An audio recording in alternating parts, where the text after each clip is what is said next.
اس انسان ته دا علم نشتا وما تدری نفس بأي ارض تموت اس نفس ته دا علم نشتا چې زما مرګ به په کوم ځمکه باندې ٹھیک شو بادشاہ دے د شپې لګیا دی د قرآن تلاوت کوي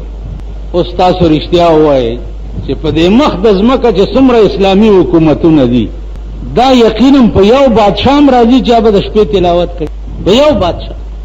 مالګینی دي تقریبا اسلامی ممالک الله دې وساته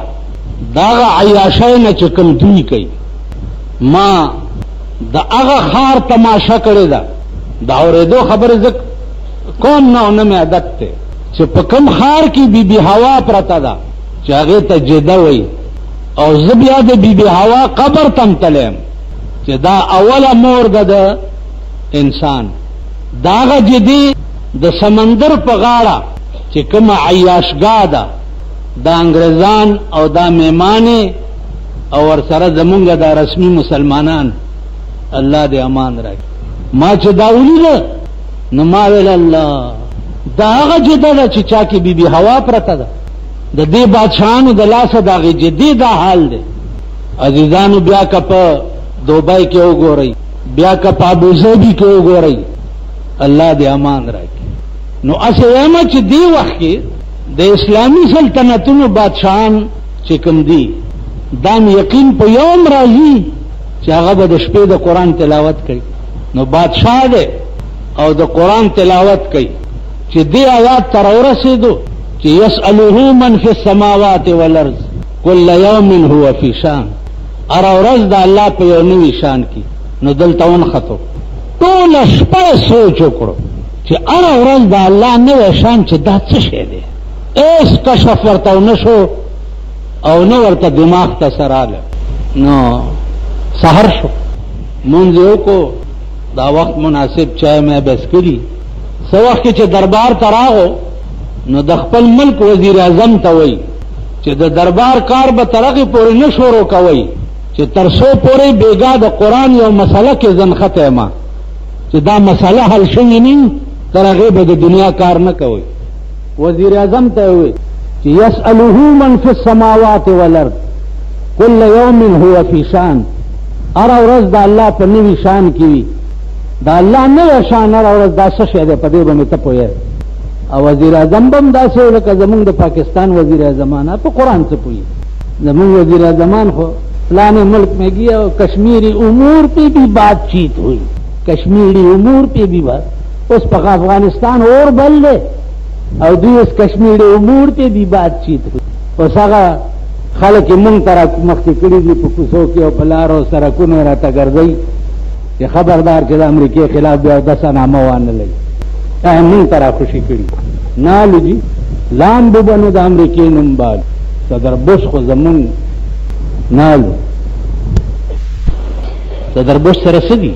سوا د دنیا نا سوا د دولت نا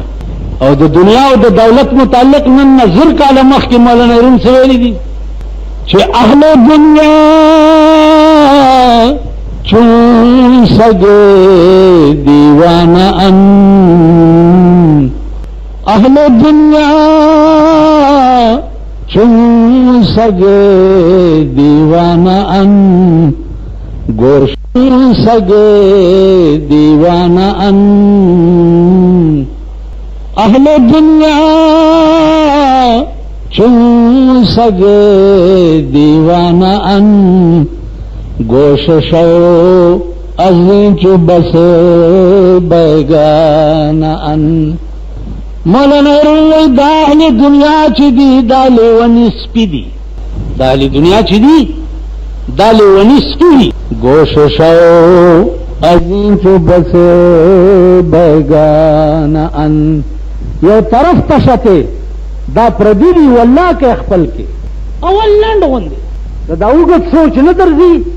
دا لنڈ سوچو کئی کمو کلو کی چتا سے اسے گی پاگا کلی کی چکم خانی خان دا خان نامہ چپا دی خانانو چاہی خدا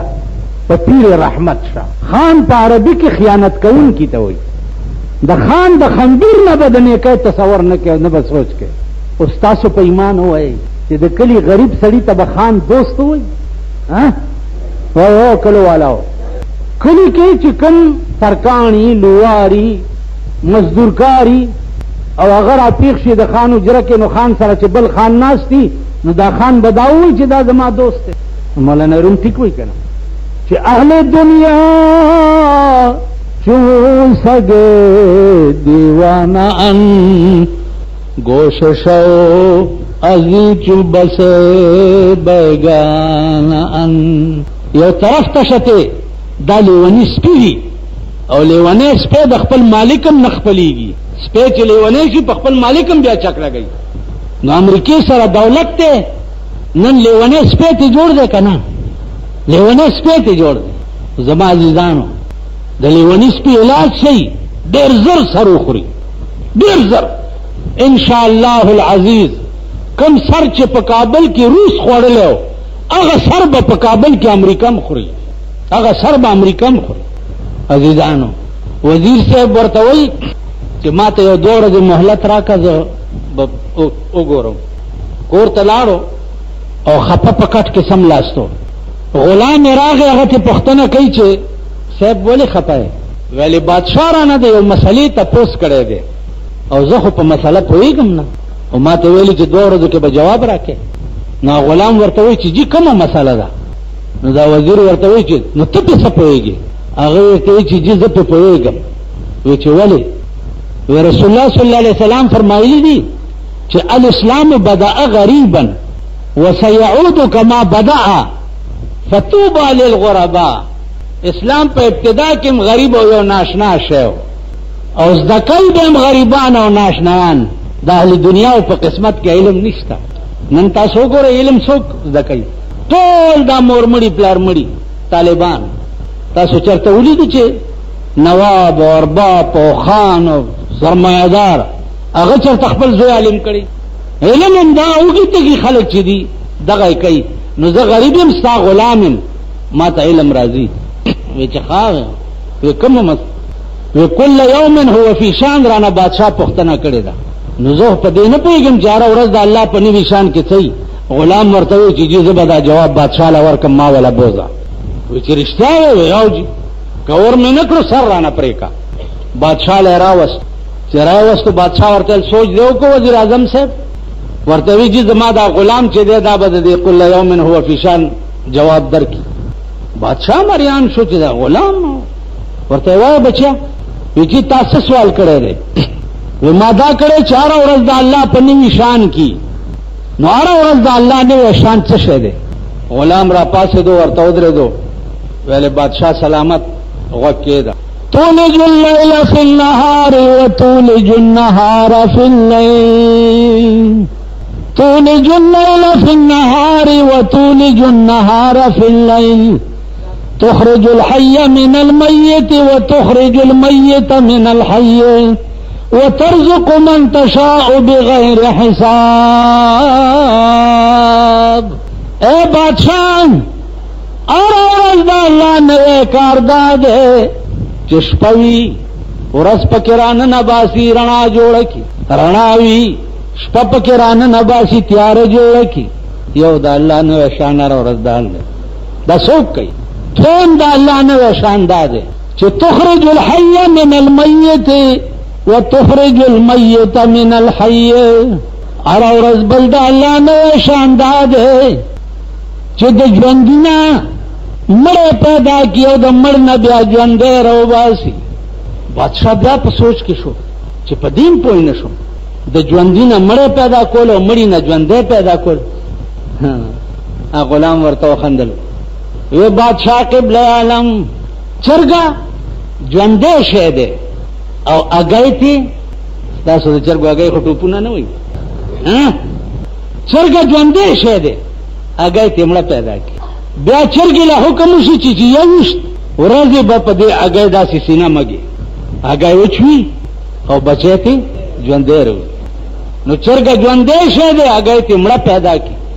اگئی مړ شی دی بچی تی ژوندی رو. بس بادشاہ وزیر اعظم ته وی چې د وزیر اعظم قابل خو هغه سړی دی چې کوم په قرآن پوهېږي. ته څنګه ما وزیر اعظم کړی چې ته په قرآن نه پوهېږي؟ او باسه دا وزارت وردی دی غلام ته واغونده وزارت قبا وغیرہ ویستا او غلام له واغستا چې غلام واغستا په دربار کې شاهي سلامی غلام ته وش چې شاهي سلامی ورته وشو وزیر اعظم غلام شو او غلام څه شو وزیر اعظم شو ا غلام ورته سوی وای بادشاہ سلامت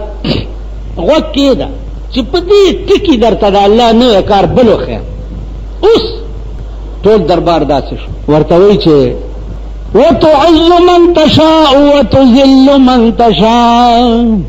وتعز من تشاء وتذل من تشاء بيدك الخير انك على كل شيء قدير اے بادشاہ امه اورز د انور نه دی پریوته امه اورز لا ګنټم نه د تیرا د وزیر اعظم او زه غلام ما اوس په دې آن کې زه وزیر اعظم کړم او دا زما غلام کړو په یو آن تاسو د 1600 کالو په تاریخ کې وګورئ د طالب په نوم حکومت چرته په تاریخ کې نه دی مولا عمر نن د طالب په حیثیت د افغانستان امیر المؤمنین ګڼل شي عزیزانو الله ارش کولې شي دا واقعه مې درته دی پورې ویله چې الله ارش کولې شي دا کائنات داغه په اختیار کې دی دا د بنی آدم په اختیار کې نه دی په اخلاص د جمعې ورځ دا او دا دعا وکړي چې یا الله امریکا ذلیل او رسوا کړي